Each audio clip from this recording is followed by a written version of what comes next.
How you guys feeling? My name is Kinson Jean-Francois. That is Kinson Jean-Francois, 100% Haitian, mother and father from the islands Haiti. Former athlete, played basketball, football, as well as ran track throughout high school. Was fortunate enough to earn a scholarship to play at the next level, Division II in football.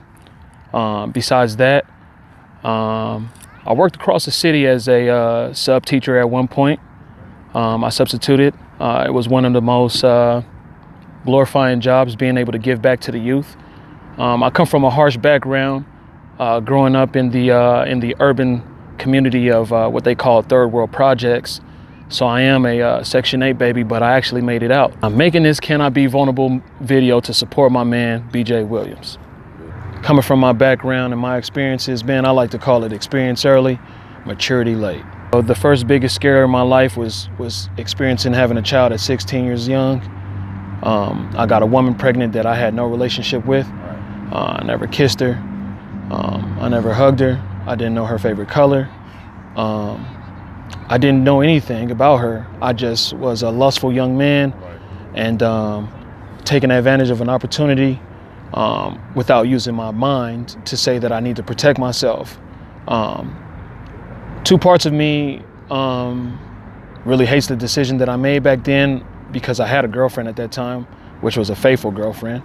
But of course, as young men, we like to be fruitful. We like to be mannish. And I was managed with the wrong individual, and I had to pay the price. Not knowing how to explain to my mother that I got a woman pregnant, I went through with it and tried to have an abortion, of course, in the beginning of it. She agreed to it. I had to scramble up the money without my mother or my father even knowing. I wasn't in a relationship with my father at this time, so my father didn't really have any say-so or anything with what I was doing.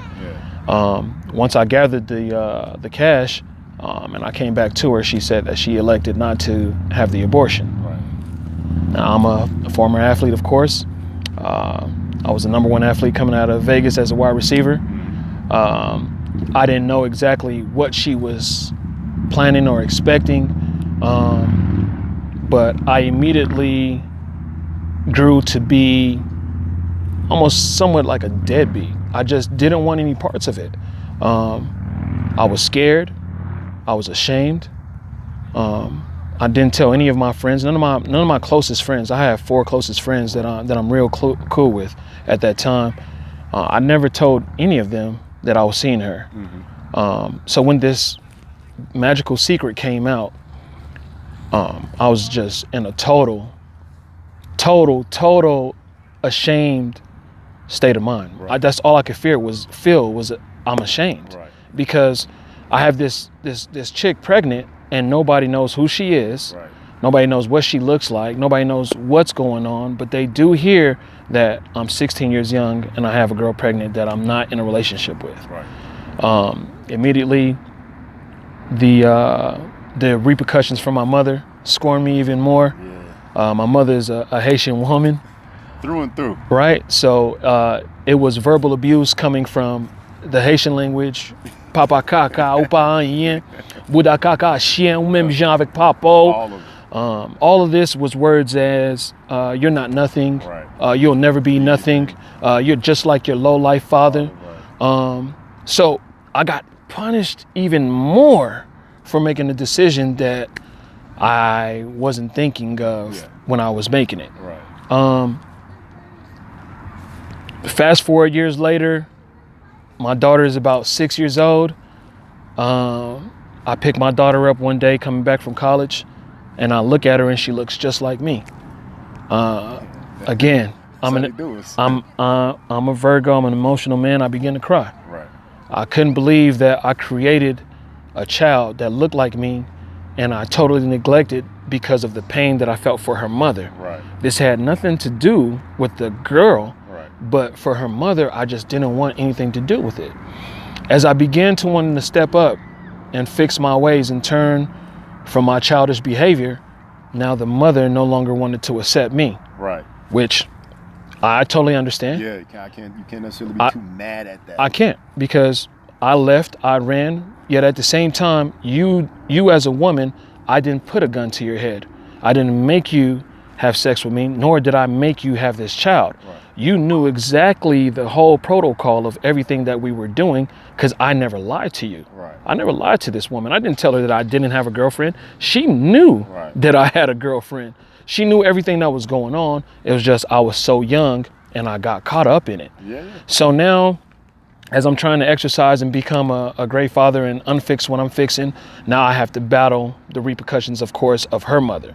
Her mother telling my daughter he's a loser. The worst part, your father wanted you to be an abortion. When my daughter heard that part, she was probably at the age of 11 years young. She immediately grew distance. She didn't want nothing to do with me. She thought Dad didn't want her. Dad didn't want me.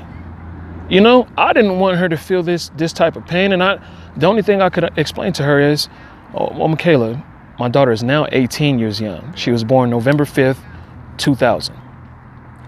When I explained it to her, I told her, when as a 16 years young child, how would you feel to have a child right now? Right now. Because that's your You dad. can't take care of yourself. And now not only are you about to have this child, but you're about to conceive a child with someone that you never had even had a relationship with. You don't even know it. So my daughter immediately understood it. And fortunately, we grew our relationship. It's gotten a lot better. But me and her mother still can't see eye to eye, nor do I elect to see eye to eye with her any longer, due to the fact that I've went to court and I've earned my position as my fatherly right from helping. And me and my daughter are great to this day.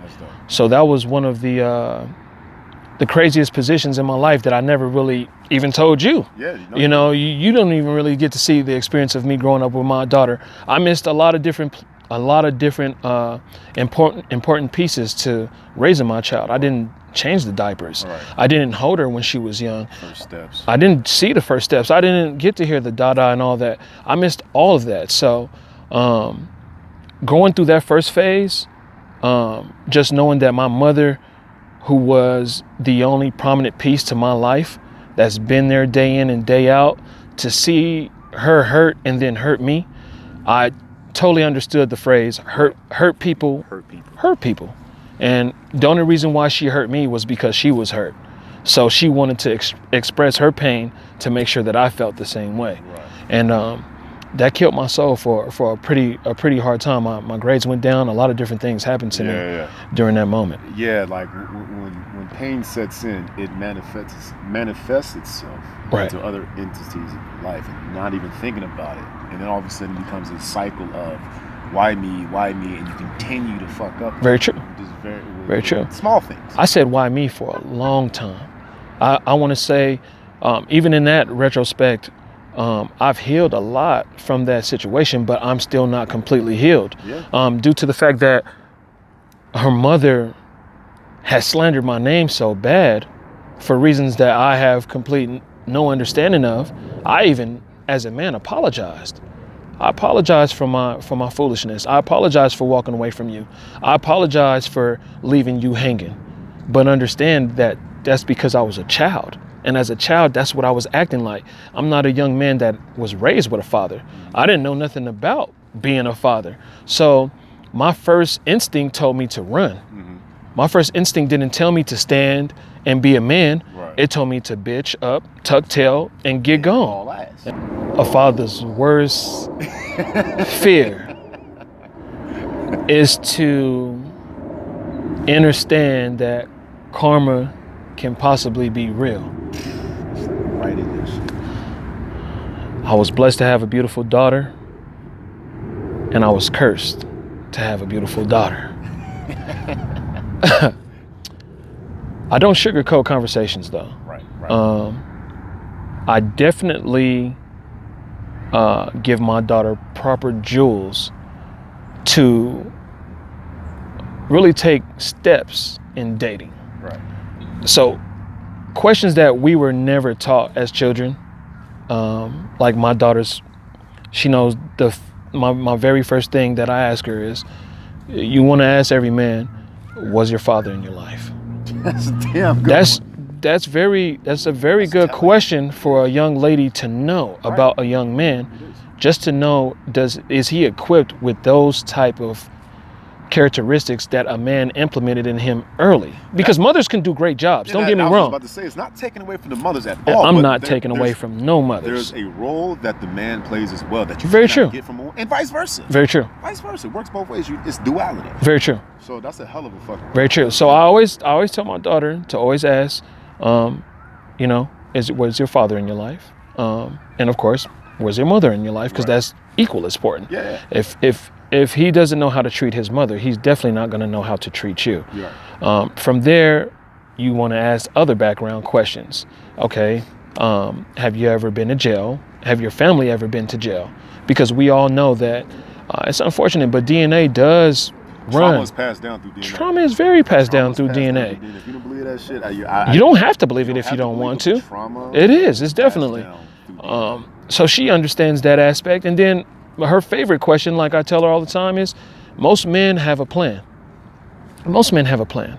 So therefore, if you're talking to a young man and you ask him, hey, what's your 3 to 5 year plan? If he has none for you or for himself, most importantly, please walk away. This is a man that's going with the flow. I remember the first experience of becoming real tough and really wanting to become an impact. I came to her school. She was like in the 2nd grade. I passed out cupcakes to the entire classroom. She was so happy. Her hair wasn't done that day, so I was kind of upset that her hair wasn't done because I couldn't understand why her mom didn't do her hair. So then I told her, I said, don't worry about it. You know, I'll come pick you up after school. I already set you up a party at Chuck E. Cheese. Grab about 5 of your buddies. All of it's on me. Don't worry about it. Right. She calls me back with the worst news ever. And she says, Dad, I can't go. And I said, it's okay. If your mom got something planned with your birthday, that's okay. Right. We'll just switch it to a different day. No, my mom said, I can't go with you. So, like I said, it was an ongoing trauma of pain, of different things that we was going through. And then the worst part, how it had to affect my daughter at the same time. So I'm just happy to see that she's a teenager. She has understanding. We have a great relationship. I like to first and foremost say that I'm proud of myself. I'm proud of my healing. I'm proud of who I'm becoming. I'm proud of my circle. I am proud of who I am connecting with. I am proud of the knowledge that I am gaining on a day-to-day basis. For those of you who are out there and really don't know how to express yourself, find the closest person to you that you are the most cool with. And when I say cool, we're talking non-judgmental. We're talking a friend that stands for the truth, not a friend that stands to tell you what makes you feel good, but a person that actually is going to only stand on the line of the truth. Because hearing the truth is a hard pill to swallow. It was so hard for me for a long time to understand that I wasn't on top of my shit and that I wasn't doing very well. But once I did decide to buckle up, stand up as a man, and face my fears and face myself in the mirror. I mean, not really talk to anybody else, not really go to the club or drink it off or smoke it off, but really find the antidote within. You know, meditate, pray, do whatever it is that you need to do to find that place of healing, to find that peace. Because without it, you'll never be able to breathe. It's a certain amount of pressure that's applied to your life that you don't deserve. We all deserve to be free. That's what this world was made for. And I'm just thankful for this opportunity to be even able to express myself and to have you guys even listen to my story for its shortcomings. I hope to see you guys again.